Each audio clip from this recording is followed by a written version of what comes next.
नमस्कार, हमारे खास कार्यक्रम में आप सभी का स्वागत है। मैं हूं आपके साथ सृष्टि सिंह और देखिए बात करेंगे पखांजूर की, जहां पखांजूर के अंदरूनी गांव से सिस्टम की नाकामी की दर्दनाक तस्वीर सामने आई है। लकवाग्रस्त युवक को 3 दिन तक एम्बुलेंस नहीं मिली तो 20 ग्रामीण ने उसे खटिया पर लाद लिया। 19 किलोमीटर तक पहाड़ पथरीले रास्तों में कंधों पर ढोकर अस्पताल पहुंचाया गया। सुबह से 108 एम्बुलेंस का कॉल होता रहा लेकिन सिस्टम पूरी तरह से सोता रहा। आखिरकार बीएसएफ कैंप की मदद से युवक को अस्पताल पहुंचाया गया।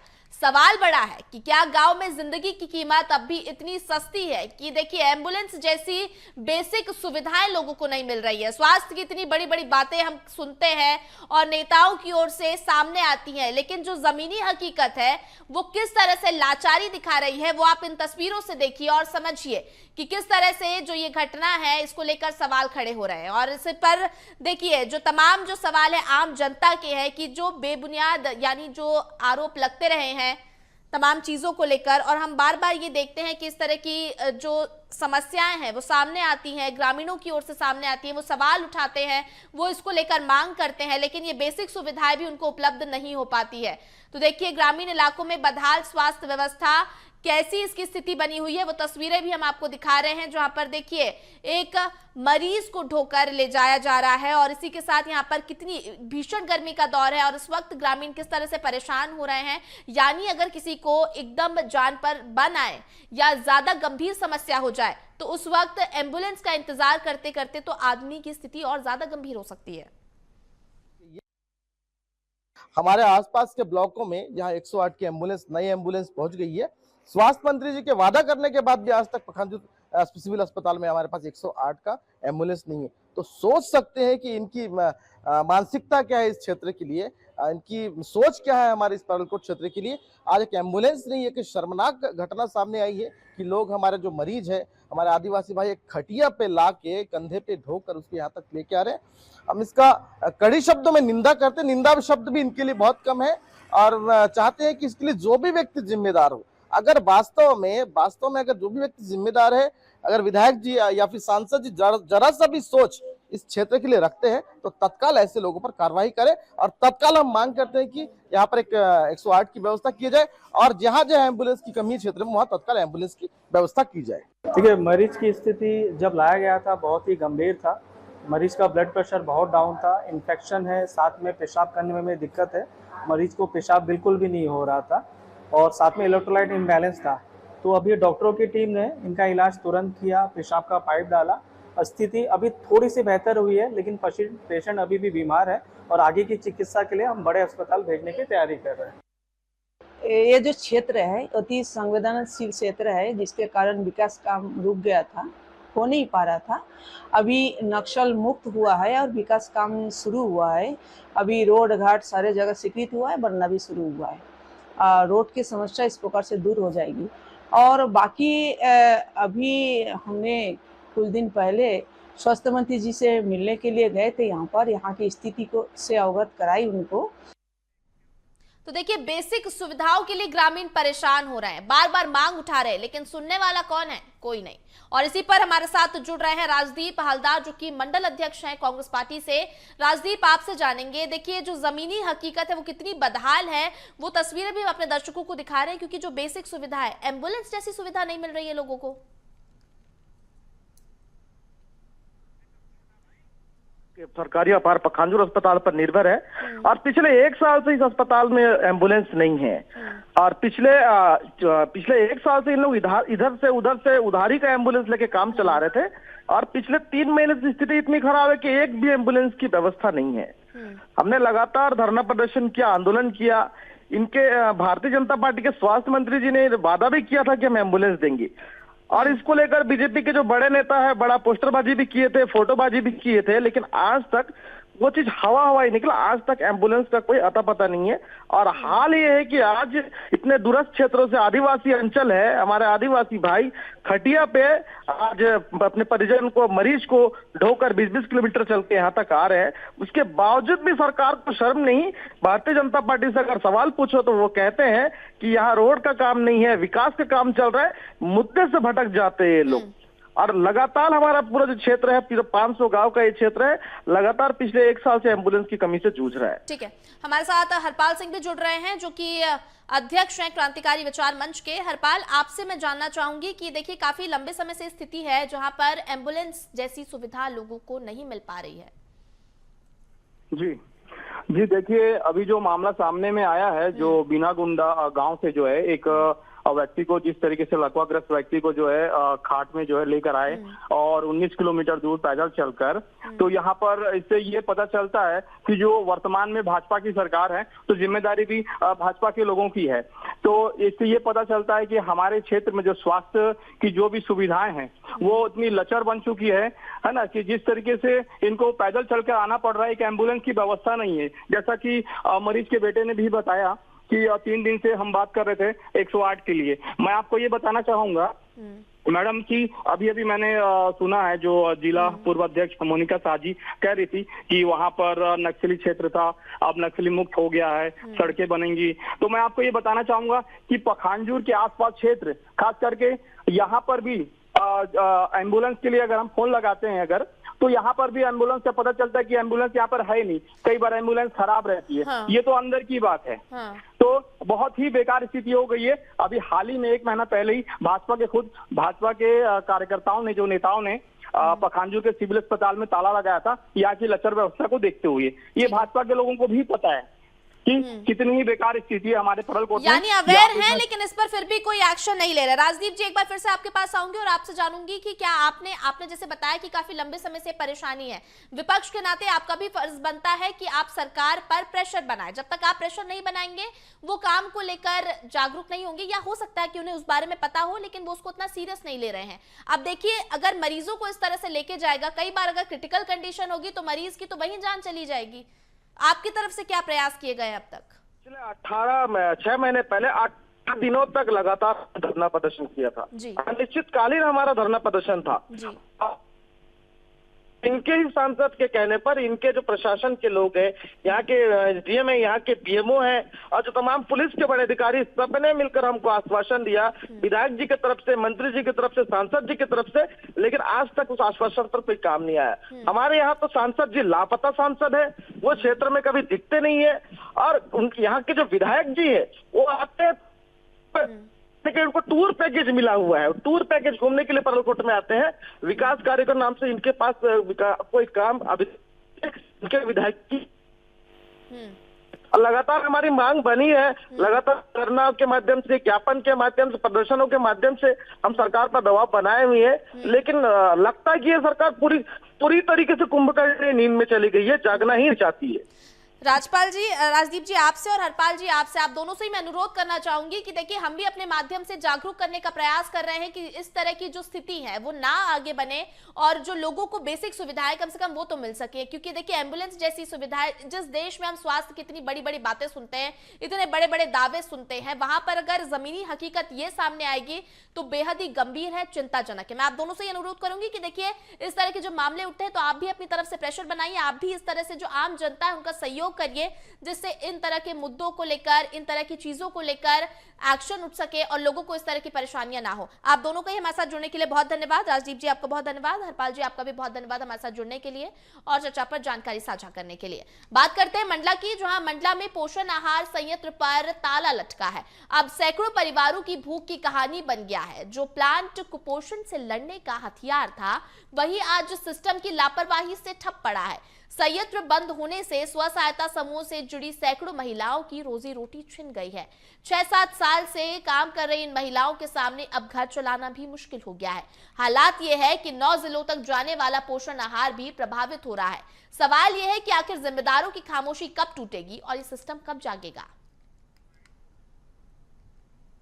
अगर ये प्लांट बंद होता है तो हमारे मतलब जीवन शैली में बहुत ज़्यादा अंतर आ जाएगा। और मैं घर में अकेले कमाने वाली हूँ और मेरे साथ साथ यहाँ पे प्लांट में और भी लोग हैं जो अकेले ही काम कर रहे हैं और अपना परिवार देख रहे हैं। इसके बंद होने से तो हम लोग को बहुत सारी दिक्कतों का सामना करना पड़ेगा। कहना चाहिए फाइनेंशियली हम लोग बहुत वीक हो जाएंगे यहाँ ये बंद हो जाएगा। तो ये जानकारी मिली कि ये फैक्ट्री बंद होने वाली है, तो अब हम लोग अपने परिवार का थोड़ा बहुत इससे मदद मिल जाती थी, तो अब हम अपने परिवार की स्थिति कैसे सुधारेंगे, अपने बच्चों को कैसे पढ़ाएंगे लिखाएंगे सर।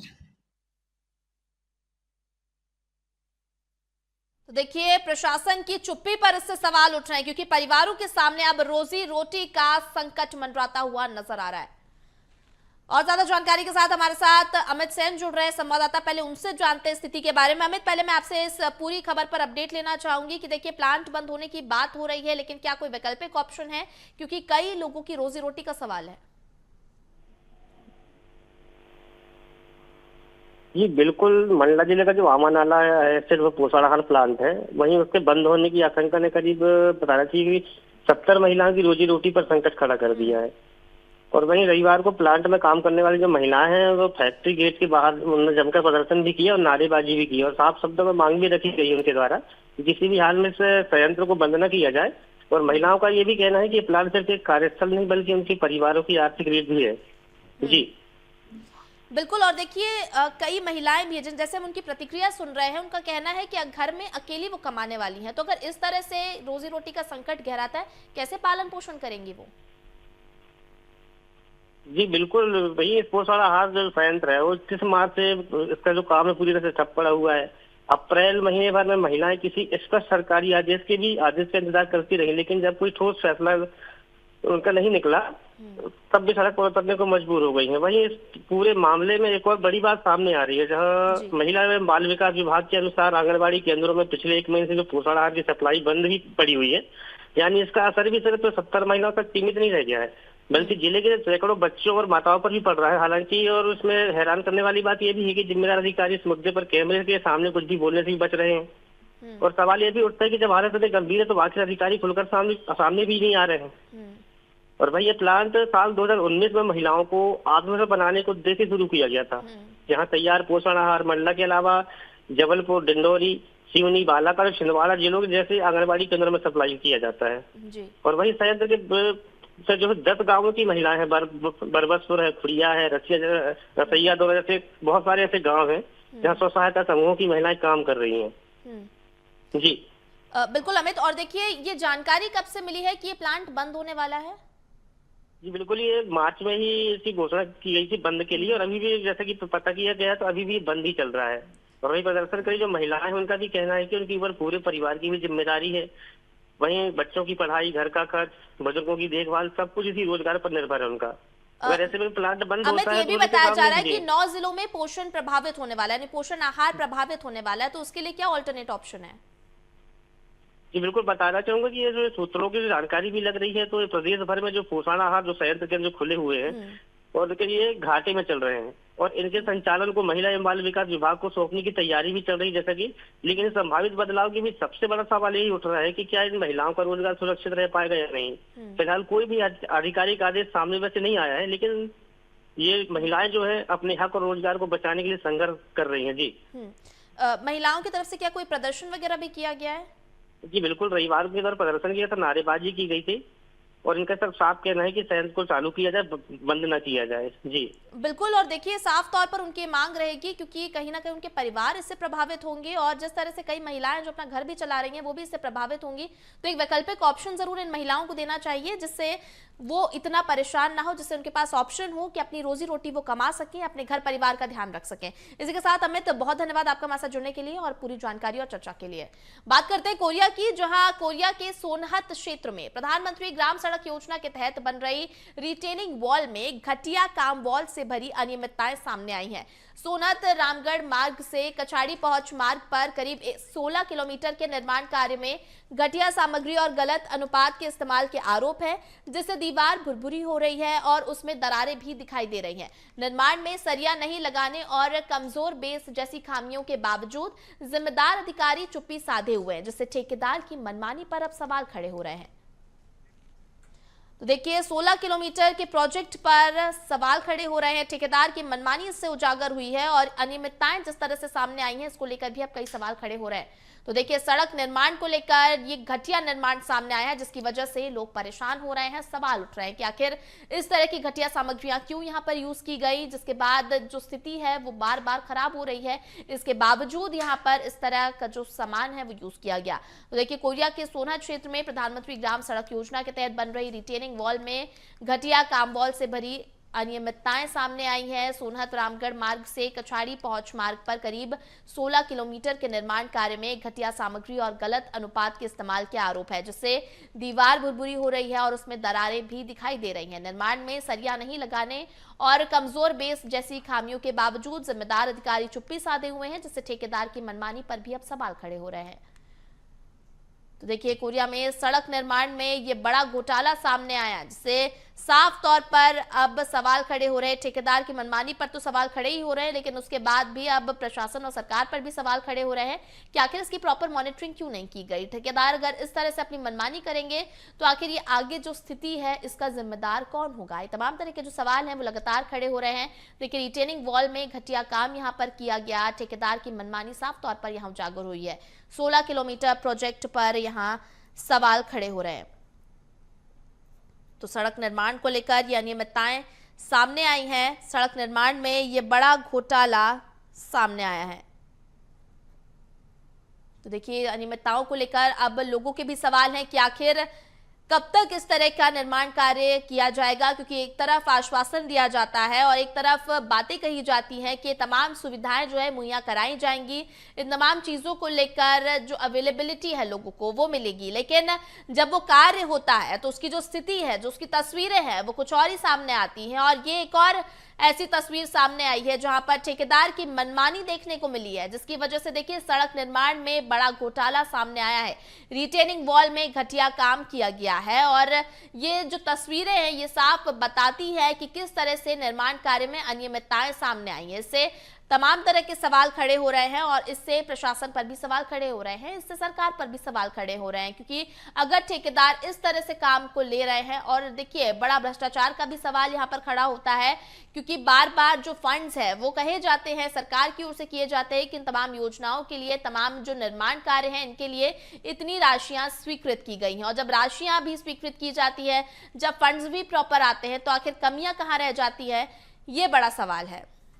और ज्यादा जानकारी और अपडेट के लिए हमारे साथ शैलेश गुप्ता जुड़ रहे हैं, जो कि संवाददाता है हमारे। शैलेश, आपसे जानेंगे कि देखिए जिस तरह से अनियमितताएं सामने आ रही है सड़क निर्माण में, ठेकेदारों की जो मनमानी सामने आ रही है, ये पहले आप पूरी जो घटना है इसके बारे में थोड़ा सा हमारे दर्शकों को बताइए, उसके बाद मैं आपसे सवाल जारी रखूंगी। जी देखिए, ये सोनहत से रामगढ़ टीबी ये रिटर्निंग वॉल करोड़ों की लागत से बनाया जा रहा है जी, लेकिन जिम्मेदार अधिकारी हैं जो इनका को आपको विजुअल में साफ नजर आती होगी कि निर्माण कार्य में घोर अनियमितता की जा रही है। उसके बाद लगातार खबरों के माध्यम से इस बात को उजागर किया जा रहा है, लेकिन कहीं ना कहीं इसमें जिम्मेदार जो है वो लीपापोती करते नजर आ रहे हैं। कोई इनका कड़ा रुख देखने को नजर नहीं आ रहा है। जी ठीक है, इस पर ये जो अनियमितताएं हैं ये कब से सामने आ रही हैं, कब से उजागर हुई है, निर्माण कब किया गया था? देखिए, अभी जो रिटर्निंग वॉल निर्माण कार्य करोड़ों की लागत से किया जा रहा है और लगभग 10 साल पहले इसी तो ये मेन सड़क है, इसमें पक्की सड़क का निर्माण कार्य हुआ था, जो भी वो भी अनियमितता पूर्ण उसका निर्माण कार्य हुआ था। लगातार वो भी सुर्खियां बटोरी। कुल मिलाकर ये कहा जाए कि ये रोड है ये पूरी तरीके पूर्ण बनाई गई थी और 1 साल भी वो रोड नहीं टिकी थी और लगातार सुर्खियां बटोरी। उसके बाद भी जिम्मेदार जो थे वो कहीं ना कहीं टाल मटोल करते रह गए, लीपापोती में रह गए, जिसकी वजह ये है कि आज ये पूरी सड़क जर्जर हो गई है। दूसरा पार्ट में इसमें रिटर्निंग वॉल का निर्माण कार्य कराया जा रहा है, जो लगातार निर्माण कार्य शुरू होते ही अनियमितता की शिकायत इसमें लगातार सामने आती है। शैलेश, इसको लेकर क्या शिकायत की गई है, कंप्लेन की गई है और उस पर कोई आश्वासन या निराकरण की बात की गई है? इसमें कुछ ग्रामीणों ने शिकायत की थी और माध्यम से उजागर भी हुआ था, जिसके बाद अधिकारी फील्ड पर पहुंचे हुए थे, जो वही लीपापोती करते हुए। ठीक है, हम उम्मीद करते हैं कि देखिए आगे भी जो अनियमितताएं हैं ये सामने ना आए शैलेश, और इसको लेकर जो सरकार है वो जागरूक हो, प्रशासन जागरूक हो। जो ठेकेदार की मनमानियां सामने आ रही हैं इसको लेकर उनको अलर्ट रहना होगा, क्योंकि अगर प्रॉपर मॉनिटरिंग नहीं होगी तो इस तरह की अनियमितताएं की तस्वीरें सामने आती रहेंगी। फिलहाल के लिए शैलेश आपको बहुत धन्यवाद हमारे साथ जुड़ने के लिए और जानकारी साझा करने के लिए। बात करते हैं नर्मदापुरम की, जहां नर्मदापुरम के पिपरिया सिविल अस्पताल में स्वास्थ्य व्यवस्था की बड़ी लापरवाही सामने आई है, जहां एक ओटी अटेंडर ने खुद को सर्जन बनाकर एक महिला की सर्जरी कर दी। आरोप है कि बिना डॉक्टर, बिना जांच और बिना पर्ची के ऑपरेशन किया गया और बाद में ड्रेसिंग के नाम पर महिला से हजारों वसूले गए। मामले का खुलासा आशा कार्यकर्ता की जांच के बाद हुआ, जिसके बाद पीड़िता ने शिकायत दर्ज कराई और स्वास्थ्य विभाग ने आरोपी अटेंडर को निलंबित कर दिया। तो देखिए, अटेंडर ने यहां पर सर्जरी कर दी है, ये मामला सामने आया है। कल पक गया था, इसलिए हम अनीता साहू के घर चले गए। अनीता साहू के इधर के कर्मचारी ने बताया नहीं, नंबर दे यहाँ बरसाती लाल का, उसी से इलाज करवा लिए हम। तो बरसाती लाल ने आपका कहाँ इलाज किया? ऊटी में अस्पताल में। कौन सी अस्पताल में?